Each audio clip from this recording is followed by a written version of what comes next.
오늘 본문의 말씀은 한 청년이 주님께 나와 영생에 대한 질문을 하면서 이에 대해서 예수님께서 대답하시는 내용을 담고 있습니다. 그러나 그 청년은 예수님의 가르침을 실천하지 못하고 실망하여 돌아가는 내용으로 끝을 맺습니다. 오늘 말씀은 구원을 어떻게 얻을 수 있는가 하는 그런 근본적인 진리가 응축되어져 있는 말씀입니다. 내용을 보면 본문 16절에 청년의 믿음의 시작은 이렇습니다. 16절에 보면 어떤 사람이 주께 와서 이르되 선생님이여 내가 무슨 선한 일을 하여야 영생을 얻으리이까. 청년은 구원함을 받아 영원한 삶을 사는 것이 그의 최종적인 목적이었습니다. 청년의 고백을 보면 그가 아직 예수님에 대해서 그리고 진정한 복음에 대해서 잘 모르고 있음을 우리들이 추측할 수 있습니다. 아직 구원이 무엇인지는 또 어떻게 받아야 하는지 정확하게는 알지 못하지만 그래도 그는 구원받을 수 있는 기회는 갖고 있었습니다. 왜냐하면 구원자 되시는 예수님을 찾아왔기 때문입니다. 신앙의 시작을 보면 어떤 사람은 바른 믿음의 모습으로 주님을 만나는 경우도 있고 그리고 정말 우연하게 주님을 영접하게 되는 경우도 있습니다. 오늘 예수님께 영생에 대해 물었던 청년은 우연으로 주님을 영접하려는 그런 사람은 아니었습니다. 그는 기존 랍비들의 가르침을 이미 받은 사람이었습니다. 말씀에 대해서 어느 정도 배움이 있는 사람이었습니다. 하지만 그의 영적인 갈급함은 채워지지 않았던 것입니다. 그래서 자신의 기준에 기존 랍비들과 다르고 훌륭하다고 생각한 선한 선생님으로 생각했던 예수님께 평소 자신이 의문을 가졌던 영생에 대해서 그리고 영적인 갈급함을 채우기 위해서 예수님께 질문을 했던 것입니다. 그러나 예수님으로부터 돌아온 대답은 다른 랍비들과 다르지 않았습니다. 본문 17절을 보니까 예수께서 이르시되 어찌하여야 선한 일을 내게 묻느냐 선한 이는 오직 한 분이시니라 내가 생명을 들어 가려면 계명을 지키라. 이미 자신도 알고 있는 것이고 행함으로 나아갔던 것들이었습니다. 청년은 이미 나는 완벽하다는 생각을 갖고 있었습니다. 그러나 예수님의 뜻은 달랐습니다. 예수님께서 계명을 지키라라고 말씀한 것은 인간 스스로의 노력으로는 영생을 얻을 수 없음을 각인시키기 위해서 역설적으로 청년에게 말씀했던 것입니다. 너의 힘으로 이것도 하고 저것도 하고 다 한다고 생각하지만 결국 영생은 하나님께 달려있다는 것입니다. 우리는 신앙생활을 오늘 청년과 동일하게 이런 착각을 갖고 신앙생활을 하는 경우들이 있습니다. 나는 이미 예배도 잘 드리고 기도도 내가 정한 시간에 잘하고 말씀도 남들보다 많이 알고 또 성경 공부도 이만큼 했으니까 나는 이미 하나님 앞에서 선한 사람이라고 스스로 착각하는 경우들이 있다는 것입니다. 은혜를 받고 기도의 응답을 받는 삶이라는 것이 내가 정한 기준에 맞으면 그것이 은혜이고 그것이 아니면 응답이 아니라는 것을 생각하는 것을 말합니다. 전적으로 하나님께서 하나님의 방법과 기준에 따라 은혜가 주어지고 응답이 주어지는 것인데 우리들이 기준되어서 은혜도 응답도 구분하고 있는 것입니다. 그래서 오늘 성경의 청년이 말하기를 20절을 보면 그 청년이 이르되 이 모든 것을 내가 지키었사온데 아직도 무엇이 부족하나이까? 본인 생각으로는 충분한데 뭐가 더 부족하냐고 오히려 주님께 거꾸로 질문하는 것입니다. 그때 예수님께서 청년에게 21절을 보면 이렇게 말합니다. 그렇다면 너는 하나님 앞에서 내가 온전하고 싶다면 네가 가진 것을 팔아서 가난한 자에게 나누어 주어라 라고 말씀하셨습니다.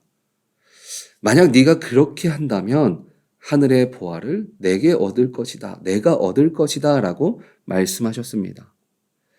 그때 나는 완벽하다. 나처럼 선한 사람은 없다 라고 스스로 생각했던 청년은 근심하며 떠나간 것을 우리가 오늘 말씀을 통해서 볼 수 있습니다.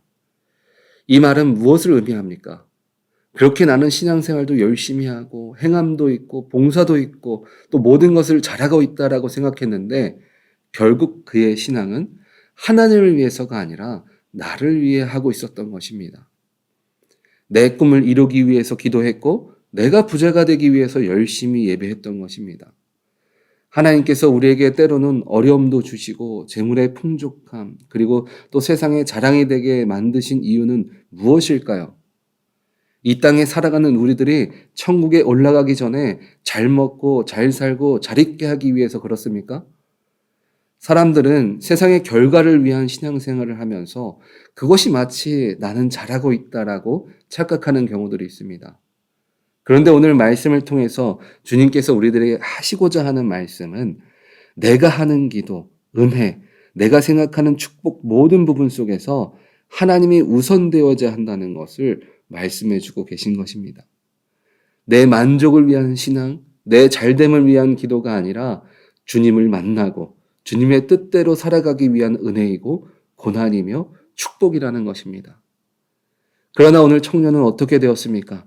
자신의 인생에 물질이 모아지고 자신이 계명을 지키며 살아갈 수 있었던 모든 것들이 주님의 은혜임을 깨닫지 못했습니다. 여러분들은 어떤 신앙의 모습을 갖고 계십니까?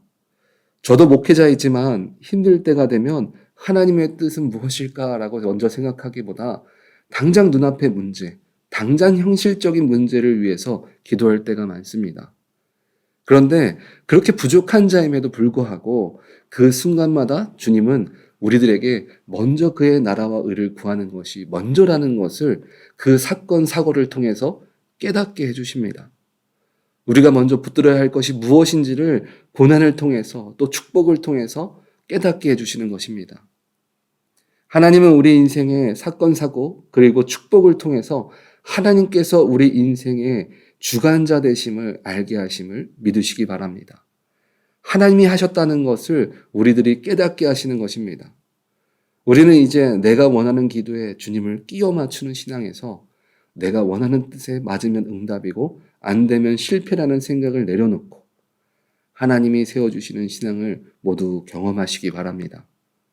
구약의 꿈꾸는 자라고 말했던 요셉의 인생을 보면 하나님의 주신 꿈과 다르게 매번 실패하는 인생을 살았습니다.